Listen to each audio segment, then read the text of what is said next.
అది చేసిన నమ్మక ద్రోహానికి దాని మొహం జీవితంలో చూడకూడదు అనుకున్నాను. అక్క, నువ్వేం బాధపడకు. వాడి ప్రేమ ప్రాబ్లం కన్నా పెద్ద ప్రాబ్లంలోనే ఇరుక్కున్నాడు వాడు. నువ్వేం టెన్షన్ పడకుండా జాగ్రత్తగా ఇంటికి వెళ్ళు. బావతో మాత్రం ఈ విషయం చెప్పొద్దు. ఎందుకే? ఎప్పుడూ సంతోషంగా ఉంటాడు బావ. అలాంటిది ఈ శివ వల్ల ఆలోచనలో పడ్డాడు. వాడి మాటలకి నువ్వు బాధపడ్డం వల్ల బావ కూడా ఎక్కువగా బాధపడుతున్నాడు. వీటి నుండి దూరంగా ఉండడం కోసం చిన్నపిల్లల్లా గేములు ఆడుకుంటున్నాడు. నువ్వు ఇది చెప్పి బావను కూడా ఈ యాక్షన్ గేమ్ లోకి దింపకు. చా, దీని పీడ విరగడైపోయింది అనుకుంటే మళ్ళీ నీడలా నన్ను వెంటాడుతూనే ఉంది. కానీ కర్మ ఎలా రాసుంటదో నువ్వు నేను మార్చలేమక్క. నువ్వివన్నీ నమ్మవు కదే. ఖచ్చితంగా కర్మని నమ్మాలక్క.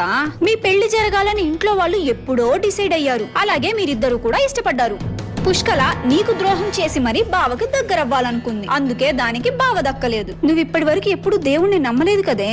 దేవుణ్ణి నమ్మడం నమ్మకపోవడం కాదక్క, కర్మని మాత్రం ప్రతి ఒక్కరూ నమ్మాలి. యద్భావం తద్భవతి.